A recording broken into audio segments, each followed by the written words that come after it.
कैलास महाराज आनंदी माझ्यासोबत आहेत. हा. ते युवा कीर्तनकार आहेत आणि हिंदुत्वाचं खूप चांगलं काम करतात. साहेब, त्यांना 4 दिवसापूर्वी त्यांच्या गावातल्या काही समाजकंटकांनी आतोनात मारहाण केली आहे. म्हणजे अगदी त्यांना काठीने, रॉडने, केबलने मारहाण केली आहे साहेब. फक्त दैव बलवंतर म्हणून त्या आपल्यामध्ये हयात आहेत.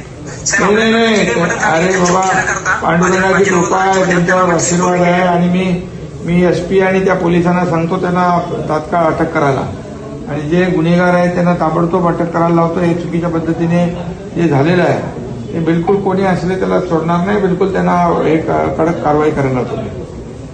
बीड पुन्हा एकदा हादरून गेलंय आणि यावेळी प्रश्न आहे महाराष्ट्राच्या संस्कृतीचा, वारकरी परंपरेचा आणि कीर्तनाच्या पवित्र अशा व्यासपीठाचा अखंड हरिनाम सप्ताहाचा हिशोब विचारणं इतकं मोठं पाप आहे का, की एका कीर्तनकार महाराजांना रस्त्यावर खेचून लोखंडी रॉडने मारहाण केली जाईल याचा संतोष देशमुख करतो अशी उघड धमकी देत 5 ते 7 गावगुंडांनी कीर्तनकार कैलास आनंदे महाराज यांच्यावर जीवघेणा हल्ला चढवला.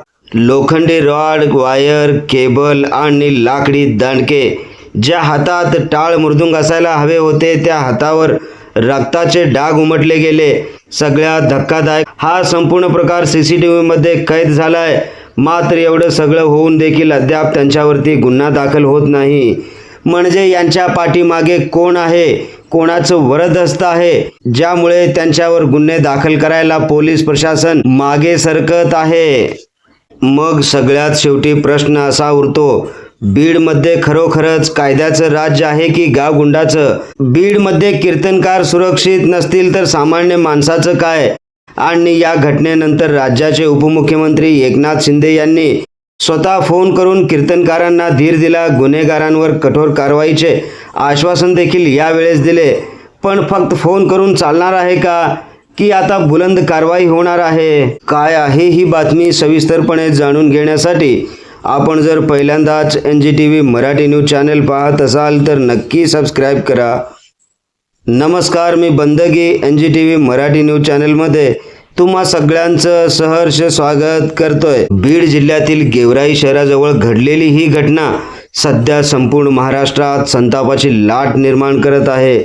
मिळालेल्या माहितीनुसार अखंड हरिनाम सप्ताहाच्या कार्यक्रमाचा हिशोब विचारल्याच्या कारणावरून हा वाद पेटला. कीर्तनकार कैलास आनंदे महाराजांनी सप्ताहाच्या आर्थिक व्यवहाराबाबत प्रश्न उपस्थित केले आणि हाच प्रश्न काही गावगुंडांच्या अहंकाराला लागला. 5 ते 7 गावगुंडांनी एकत्र येत महाराजांना घेरलं. आधी शाब्दिक वाद, मग धमक्या, नंतर थेट अमानुष मारहाण. लोखंडी रॉडने वार करण्यात आले, केबल, वायर याच्याने मारहाण करण्यात आली, लाकडी दांडक्याने बेदम चोप देण्यात आला. आरोपी एवढ्यावरतीच थांबले नाहीत तर याचा संतोष देशमुख करणार अशी धमकी देत दहशत निर्माण करण्याचा प्रयत्न देखील करताना दिसत आहेत. या मारहाणीचा CCTV व्हिडिओ आता समोर आलाय आणि तो पाहिल्यानंतर अंगावरती काटा आल्याशिवाय राहणार नाही. व्हिडिओमध्ये स्पष्ट दिसतंय की काही जण एकत्र येऊन महाराजांवर तुटून पडले आहेत. एकीकडे महाराष्ट्रात वारकरी संप्रदाय, संतांची परंपरा, हरिनाम सप्ताह याबद्दल मोठमोठ्या घोषणा दिल्या जातात, पण दुसरीकडे कीर्तन करणाऱ्या महाराजांनाच अशा पद्धतीने मारहाण होत असेल तर ही आपल्या समाजासाठी अत्यंत लाजिरवाणी बाब आहे. आता सर्वात मोठा प्रश्न हा राहतो, इतकी गंभीर घटना घडली, CCTV पुरावे समोर आले आहेत, तरीही अद्याप गुन्हा दाखल का होत नाही? पोलीस नेमकं कोणाच्या दबावाखाली आहेत? आरोपींना वाचवण्याचा प्रयत्न सुरू आहे का? सामान्य नागरिक असता तर आतापर्यंत अटक देखील झाली असती. महाराष्ट्रातील बीड जिल्हा आधीच अनेक गंभीर घटनांमुळे चर्चेत आहे आणि आता कीर्तनकारांवर झालेल्या हल्ल्यामुळे पुन्हा एकदा कायदा सुव्यवस्थेवर प्रश्नचिन्ह उभे राहिलेले आहेत. दरम्यान या घटनेची गंभीर दखल राज्याचे उपमुख्यमंत्री एकनाथ शिंदे यांनी घेतली आहे. एकनाथ शिंदे यांनी स्वतः कीर्तनकार कैलास आनंदे महाराज यांना फोन केला, त्यांची विचारपूस केली, त्यांना धीर दिला आणि आरोपींवर कठोर कारवाई करण्याचे आश्वासन देखील दिले. ही घटना अत्यंत दुर्दैवी असून दोषींना सोडलं जाणार नाही असा स्पष्ट संदेशही त्यांनी दिल्याची माहिती समोर येत आहे. पण प्रश्न फक्त एका महाराजांचा नाही, प्रश्न आहे महाराष्ट्राच्या संस्कृतीचा, वारकरी परंपरेचा आणि संतांच्या भूमीची ओळख जपण्याचा. आज कीर्तनकार सुरक्षित नाहीत, उद्या पत्रकार सुरक्षित राहतील याची काय खात्री? परवा सामान्य माणूस सुरक्षित राहील का? गाव गुंडांची दहशत इतकी वाढली आहे का की आता धार्मिक कार्यक्रमांचाही हिशोब विचारता येणार नाही? जर कोणी प्रश्न विचारला तर त्याचा संतोष देशमुख करण्याची भाषा केली जाणार. ही भाषा नेमकी कोणत्या महाराष्ट्राची आहे? छत्रपती शिवाजी महाराजांचा महाराष्ट्र असा नव्हता. तुम्हाला काय वाटतं, या आरोपींवर तात्काळ कठोर कारवाई व्हायला पाहिजे का? CCTV समोर आल्यानंतर देखील गुन्हा दाखल न होणं योग्य आहे का? तुमचं मत आम्हाला खाली कमेंट बॉक्समध्ये नक्की सांगा.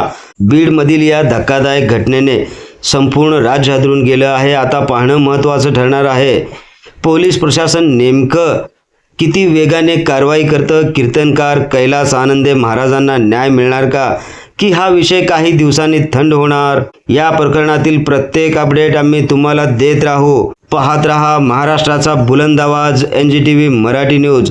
NGTV मराठी न्यूज चॅनलच्या सर्व सोशल मीडिया हँडल्सना आत्ताच लाईक करा, शेअर करा, कमेंट करा, सबस्क्राईब करा. सगळ्यात महत्त्वाचं म्हणजे बेल आयकॉन बटन दाबायला विसरू नका, जेणेकरून आपल्या भागातील देश विदेशातील सर्व ताज्या घडामोडी सगळ्यात आधी आपल्यापर्यंत पोहोचवल्या जातील. ब्युरो चीफ निजामशाह शेख सोबत बंदगी. NGTV Marathi news Solapur.